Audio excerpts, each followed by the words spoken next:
benshi barabizi nari naramusezeranije ko nzamutanga n'umusaza we twarabisezeranye munyumvira ibyo bintu namwe nari ngiye gukora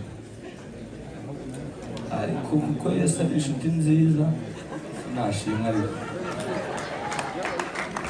iriya jambo ry'Imana riri mu kuri riravuga ngo nzabayobora kandi ngo nzabagira inama sumwe numva Mana twizita ariko buriya uzamutanga koko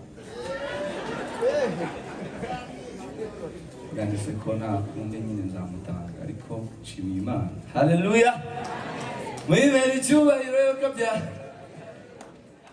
iravuga iti mwana wanjye burya ni wowe namuteguriye none dore irabikoze uyu munsi. Niyo mpamvu muri aha ngaha n'imbaraga z'urukundo rw'Imana. Haleluya, kandi muyikomera amashyi basi.